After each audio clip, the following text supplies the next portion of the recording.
Olá, meus irmãos e irmãs de Ideal Espírita, vocês amigos e amigas que nos acompanham aqui na página Estação da Luz Espírita, muitíssimo obrigado mesmo pela sua companhia.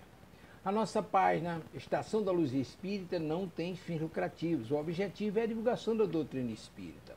E é por isso que nós reunimos aqui esta sede de matérias espíritas para que possa atender às suas necessidades, estudo, lazer, pesquisa.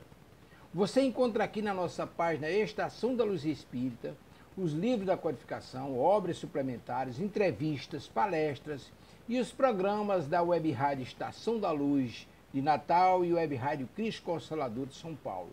Ou seja, um acervo que atenda às suas necessidades, sem fins lucrativos. O objetivo é a divulgação da doutrina espírita. E agora eu convido você para nos acompanhar na reprodução de mais esse trabalho imperdível. Muito obrigado mesmo pela sua companhia e vamos juntos!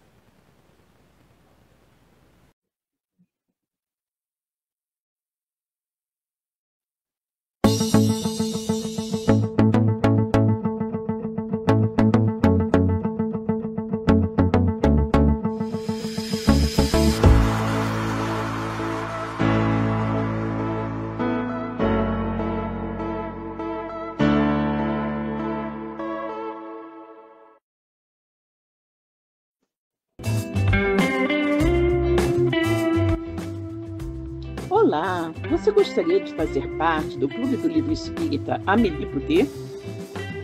O clube é administrado pela Casa Espírita Servidores da Associação Amélie Boudet de Estudo e Divulgação da Doutrina Espírita. Através de uma assinatura mensal de apenas R$30, você receberá em casa um livro espírita sem nenhum custo de frete. Como sócio do clube, você também estará ajudando na manutenção de nossa casa e também na divulgação da doutrina espírita. Para mais informações, mande mensagem para o WhatsApp 21 99447 9666, Rio de Janeiro, e nós responderemos de imediato. O valor pago por livro é sempre bem menor que o encontrado nas livrarias. Você vai adorar fazer parte do Clube do Livro Espírita Amélie Boudet. Boa noite. Sejam todos muito bem-vindos a mais um programa da Web Rádio Cristo Consolador, Mundo Legal. E hoje é dia da nossa sugestão para a estante, a estante que você já tem, caixas organizadoras, estante que está esperando o computador, estante que está nos planos, estante que está a caminho. Mesa da sala, braço do sofá da sala, revisteiro, rap da sala, no quarto, em cima do travesseiro, em cima da mesinha de cabeceira, não é necessário uma bolsa, um bolso, uma pasta, está valendo. Nosso programa Estante Espírita de hoje traz um livro de Ernesto Botsan, Xenobiosia, ou Mediunidade Poliglota. Bom, né? Então, para a gente começar, então, vamos fazer a nossa prece. Gratidão a Deus acima de tudo, pela vida e pela mediunidade. Gratidão ao Mestre Jesus, que nos ensina como vivenciá-la dignamente. Gratidão a Maria por nos acolher e sustentar. E gratidão aos benfeitores espirituais que nos auxiliam, sejamos nós encarnados ou desencarnados. Que todos nós possamos estar em paz, graças a Deus. Pergunta número 1. Como você está se sentindo hoje? Pergunta número 2. A área por aí?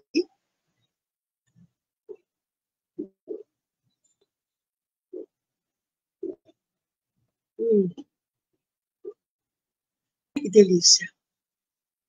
Tem alguém que fez eu estou por aqui? Oiê, estou por aqui. Então, é um livro muito interessante, recheado de casos.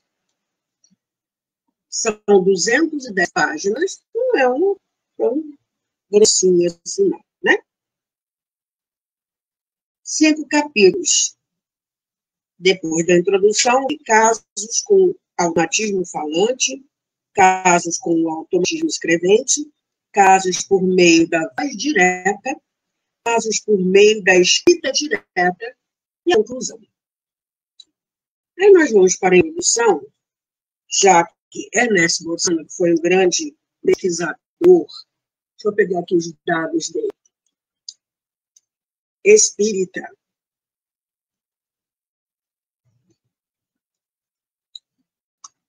Então, quando a gente trouxe esse material, né? Quando a gente vê, por exemplo,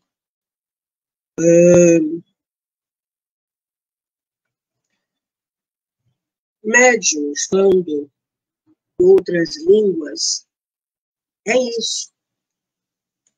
Mas como é que isso acontece? O que tem por detrás?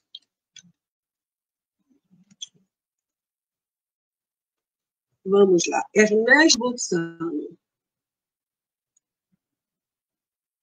cientista italiano que dedicou grande parte da sua vida ao estudo do espiritismo, sendo considerado um dos maiores nomes do espiritismo europeu.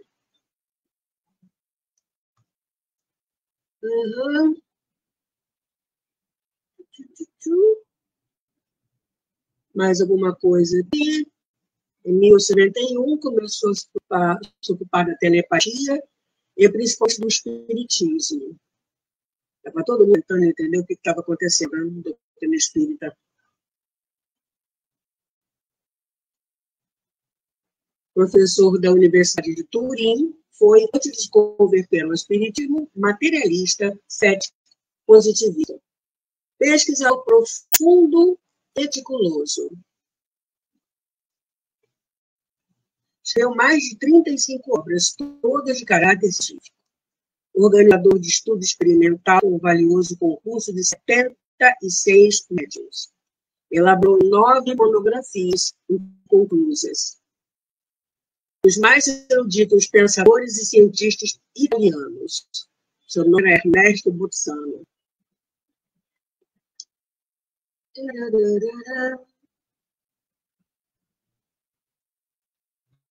O fato de representantes da ciência social levarem a sério a possibilidade da transmissão de pensamento entre pessoas que vivem em continentes diferentes, a aparição de fantasmas e a existência das chamadas casas mal assombradas escandalizava Bolzano.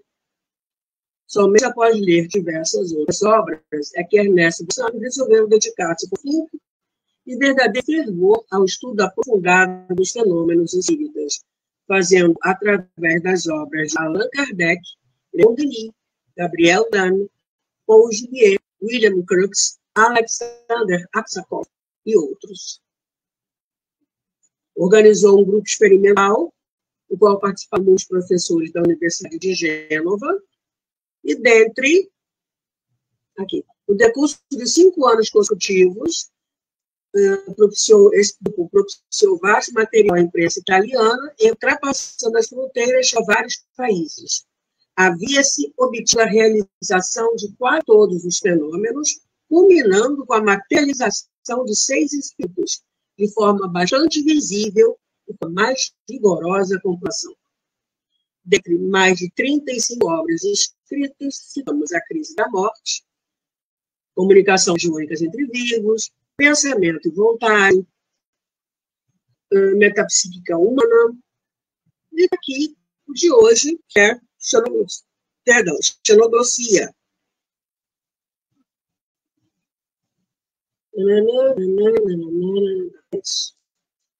Então, vamos para o livro, propriamente dito. Deixa eu tirar isso daqui.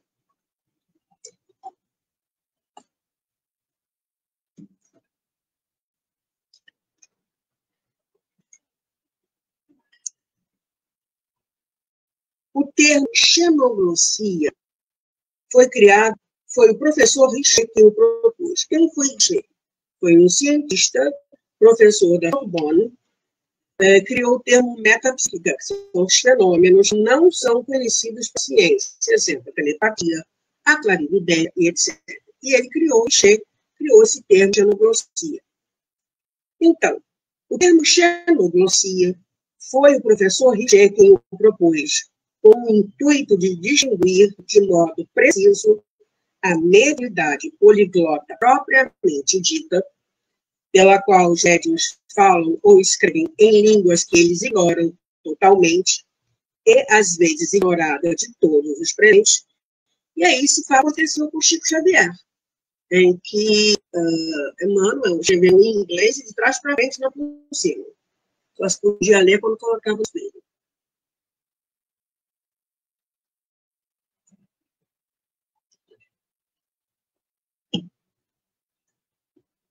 Então, distinguir isso, né, nos casos assim, mas radicalmente diversos de glossolalia, nos quais os pacientes sonambúlicos falam ou escrevem em pseudolínguas inexistentes, elaboradas nos recessos de suas subconsciências, pseudolínguas que, não raro, se revelam orgânicas por serem conformes às regras gramaticais. E a criatura torna-se ou não, começa a falar numa língua, seria a língua que não existe mais, a língua morta, mas não tanto ser as regras da gramática atual. Não é xenoglossia. Ok? Não é aqui a ocasião de nos ocuparmos com estes últimos fenômenos, essa glossolalia, que são de ordem sonambúlico-hipnótica. E nada tem de comum com a mediunidade poliglota. Como nada de comum apresentam com as manifestações metapsíquicas desse gênero. Né? Metapsíquica a gente já viu, os fenômenos que a ciência e tal. Pois é. As manifestações metapsíquicas deste gênero, se bem aconteça que incidente glossolalia se intercalem em genuínas manifestações supranormais, o que nos causa surpresa, dado que não se poderão evitar interferências subconscientes em qualquer ramo da metapsíquica, que é um estudo de fenômenos que não são conhecidos pela ciência. Até que estejam mais bem conhecidas as leis psicofísicas que diferenciam os estados mediúnicos dos estados sonambúlicos.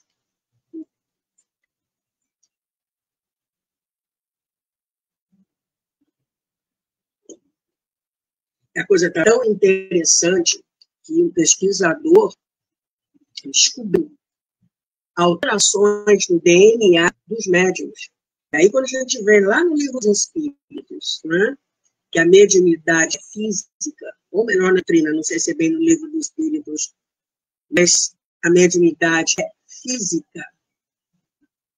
Olha aí. Esses médiuns predispõem, inclusive célula da tal famosa pial, o DNA é alterado. Modifica o corpo de uma maneira que é possível, então, a mediunidade existir. Olha que coisa interessante. Estamos chegando lá.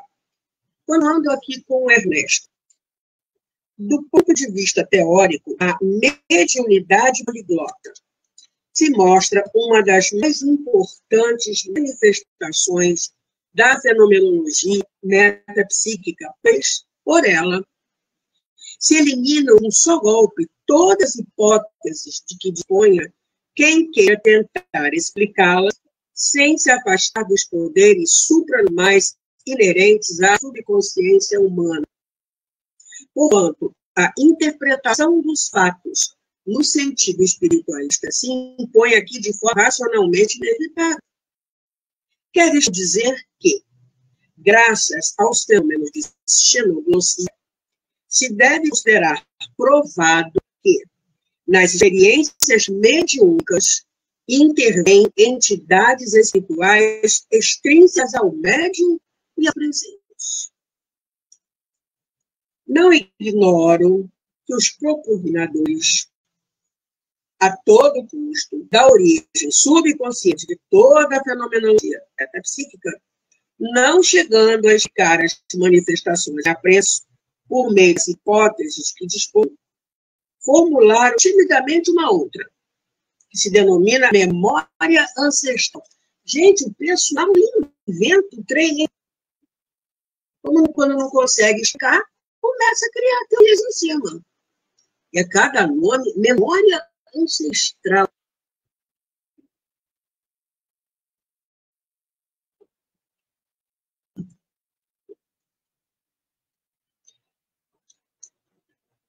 Segundo a qual, os médiuns seriam aptos a conversar numa língua inteiramente desconhecida deles, desde que um dos seus antepassados houvesse pertencer ao povo cuja língua eles falam.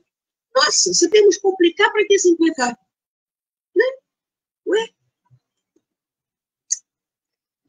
Nesse caso, fora de presumir-se as condições mediúnicas fazem brotar é ótimo, das estratificações de uma hipotética memória ancestral subconsciente, o conhecimento pleno do idioma falado pelo ascendente do médium. Tá, estou falando aqui, de repente começa a falar italiano, o espírito se comunicando através de mim, fala italiano, mas não, nessa teoria,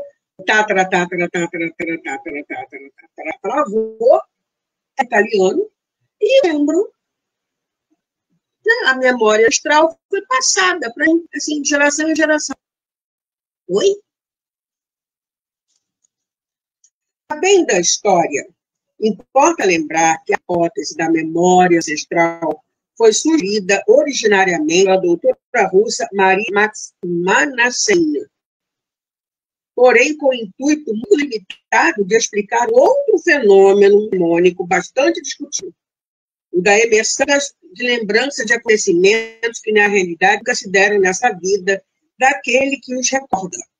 Fenômeno que ela, depois de Le Tourneau, procurou explicar, entendendo a influência da lei de hereditariedade, estendendo a influência da lei de hereditariedade também às da memória, mas unicamente sob a forma da emergência fragmentar de fatos sucedidos aos antepassados.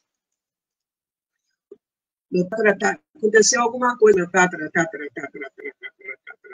travou, e eu agora vou me lembrar. Como se vê, a concepção originária da doutora, se bem que audaz, era legítima, podia discutir. Tá. Contanto, certamente, já não ocorre com a extensão absurda e fantástica que agora se quer imprimir à mesma hipótese. E sólida circunspeção, porém, com que tal extensão foi alvitrada, por si só demonstra que quem a sugeriu, visando apenas livrar-se a qualquer preço da invasão intempestiva da hipótese espírita, tinha plena consciência que sentava uma outra de todo impossível. Assim sendo, não parece caso de tomá-la. Agora,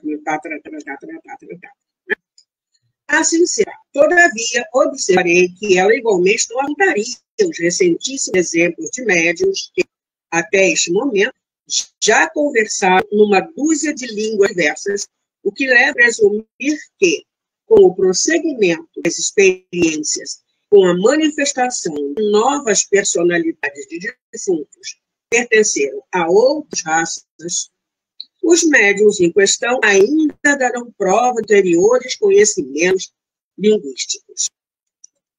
O professor Richer considera, entre aspas, verdadeiro milagre. E a doutrina espírita é muito clara quando fala que o milagre não existe. Existem leis que a gente ainda não conhece. Estamos começando a descobrir o universo agora, vai querer ter resposta para tudo. Uhum.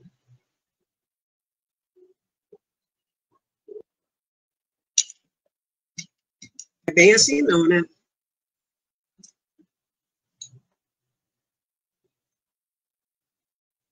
Então, o professor Richer considera, entre aspas, verdadeiro milagre, o fenômeno de falar em línguas ignoradas e não tenta diminuir a imensa importância teórica do fato em sentido espiritualista.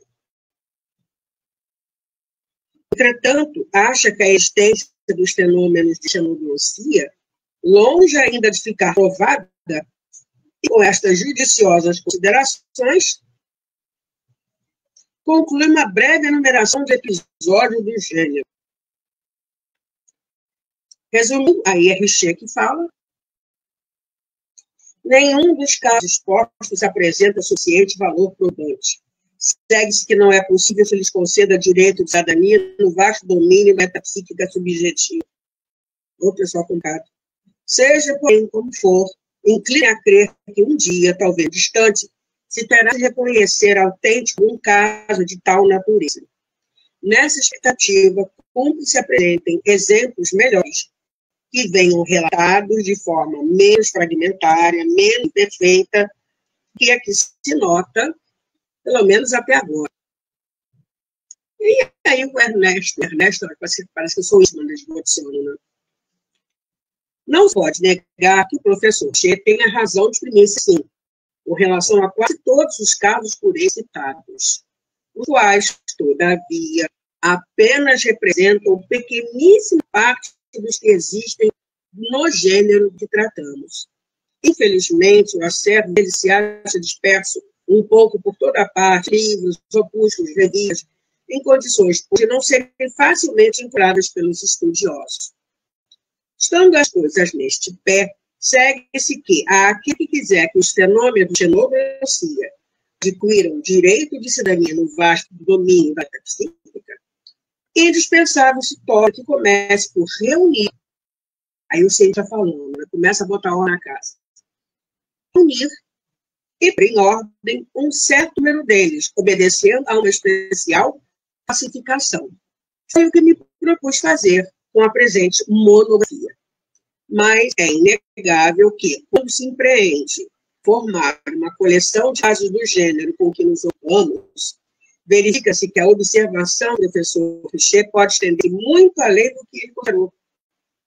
Isto é, por isso que, se é certo que os fenômenos de xenoglossia se mostraram sempre relativamente frequentes no conjunto, aí ele está despencando aqui, gente, no conjunto da metapsíquica, e se multiplicaram nestes últimos tempos, contudo, quando se começa a reunir e analisar os ditos fenômenos, nota-se que eles se apresentam muito a miúdo relatado de forma puramente anedótica. Não tem nem material direito para pesquisar.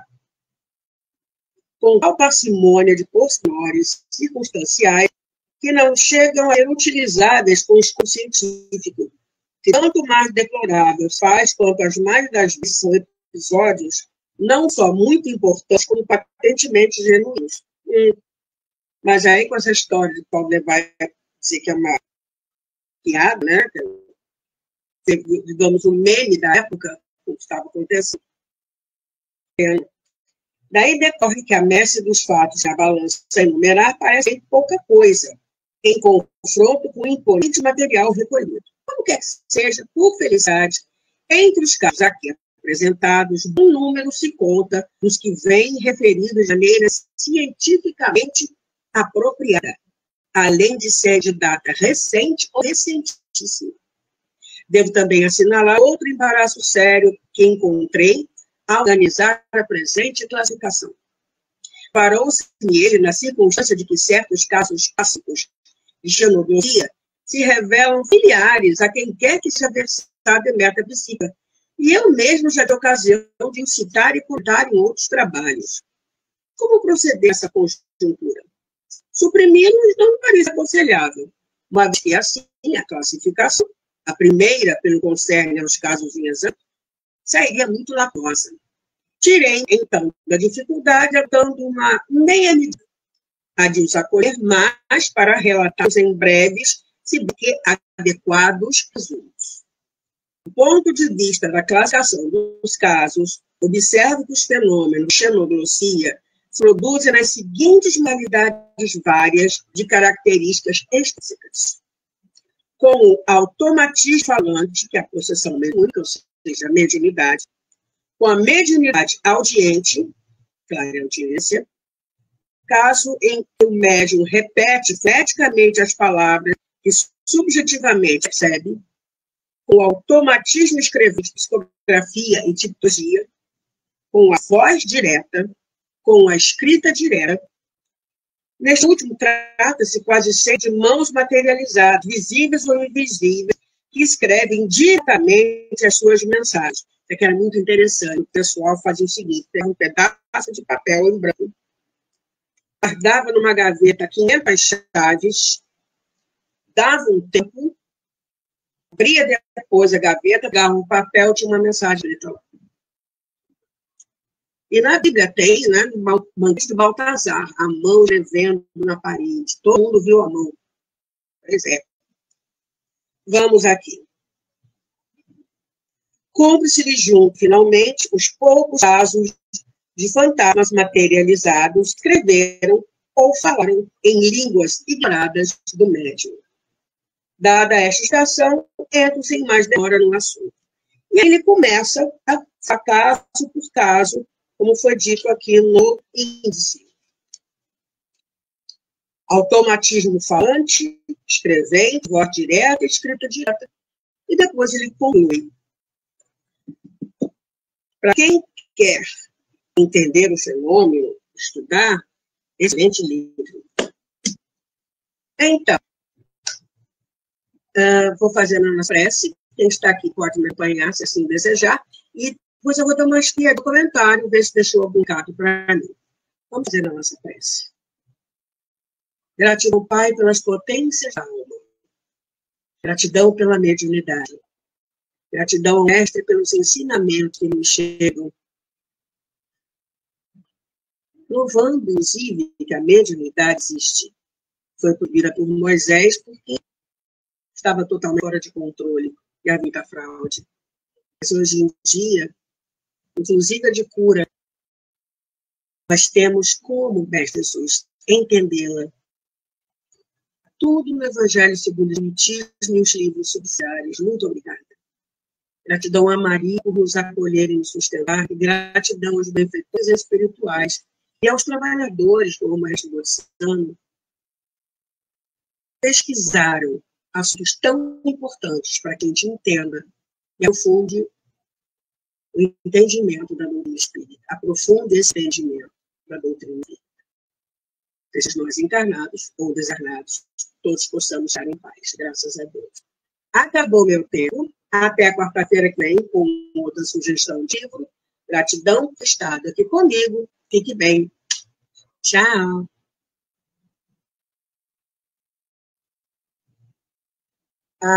Boa noite a todos. Então, aqui não estamos conseguindo colocar os comentários, mas tudo bem. Gratidão por ter estado aqui comigo. Tchau, tchau.